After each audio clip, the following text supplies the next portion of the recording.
ಸ್ನಾನ ಮಾಡಿ ಕೈಯಲ್ಲಿ ನೇತ ಖಾದಿ ಚಡ್ಡಿ ಅಂಗಿ ಮತ್ತು ಗಾಂಧಿ ಟೋಪಿಯನ್ನು ಧರಿಸಿದ. ಮನೆಯ ಬೀರುವಿನಲ್ಲಿದ್ದ ತ್ರಿವರ್ಣ ಧ್ವಜವನ್ನು ಹೊರತೆಗೆದ.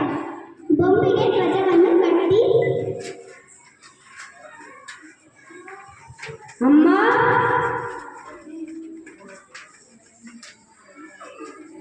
ಅಮ್ಮ ಜೋರಾಗಿ ಕೂಗಿ ನಿದ್ರೆಯಿಂದ ಎದ್ದ ತಾಯಿ ಮಗನನ್ನು ನೋಡಿ ಆಶ್ಚರ್ಯದಿಂದ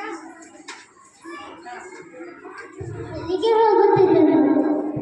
ಅಮ್ಮ ಬ್ರಿಟಿಷರ ವಿರುದ್ಧ ಪ್ರತಿಭಟನೆ ಮಾಡುತ್ತಿದ್ದರೆ ಅದನ್ನು ನಡೆದುಕೊಳ್ಳಲು ನಾನು ಹೋಗುತ್ತಿದ್ದೇನೆ.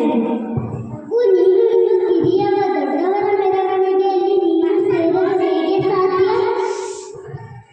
ಕಿರಿಯವರ ಮತ್ತು ಹಿರಿಯವರ ಎನ್ನುವುದು ಮುಖ್ಯವಲ್ಲ. ಭಾರತ ದೇಶದ ಬಿಡುಗಡೆಗಾಗಿ ಹೋಗಲು ಹೊರಟಿದ್ದೇನೆ ಅಮ್ಮ.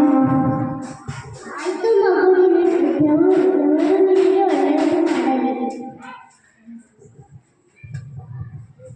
ದುರ್ಗದ ಬಯಲಿನಲ್ಲಿ ಸೇರಿದ್ದ ಜನರನ್ನು ನಾರಾಯಣ ಸೇರಿಕೊಂಡನು.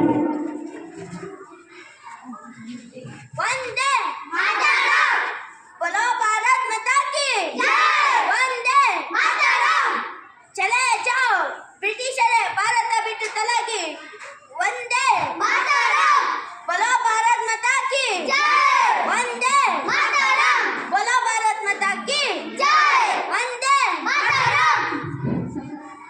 ಮಿಂಚಿನ ಕಣ್ಣಿನ ಚತುರ ಹುಡುಗನ ಆಗಮನ ಎಲ್ಲರನ್ನೂ ಆಕರ್ಷಿಸಿತು. ಮೆರವಣಿಗೆ ಆರಂಭವಾಯಿತು. ನಾರಾಯಣ ತಾರಕ ಸ್ವರದಲ್ಲಿ ಬ್ರಿಟಿಷರೇ ಭಾರತ ಬಿಟ್ಟು ತೊಲಗಿ ಘೋಷಣೆ ಕೂಗುತ್ತಿದ್ದ. ಇತರರು ಅವನ ಕೂಗನ್ನು ಪ್ರತಿಧ್ವನಿಸುತ್ತಿದ್ದರು. ಇದನ್ನು ಕಂಡ ಪೊಲೀಸರು ಕುದಿಯುತ್ತಿದ್ದರು. ಹೋರಾಟಕ್ಕೆ ಪ್ರತಿಯಾಗಿ ಸಿಕ್ಕವರನ್ನು ತಗುಲುತ್ತಿದ್ದರು.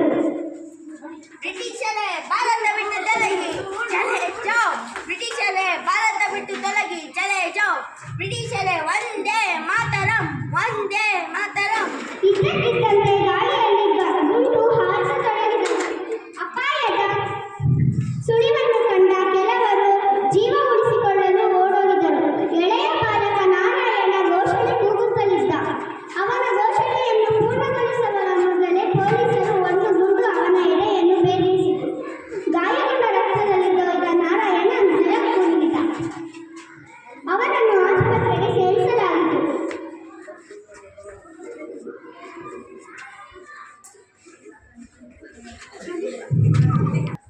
ಮೃತ್ಯುವಿನೊಡನೆ ಬದುಕಿಗಾಗಿ ಹೋರಾಡುತ್ತಿದ್ದ ನಾರಾಯಣನನ್ನು ನೋಡಲು ಕೆಲ ಬ್ರಿಟಿಷ್ ಅಧಿಕಾರಿಗಳು ಆಸ್ಪತ್ರೆಗೆ ಬಂದರು.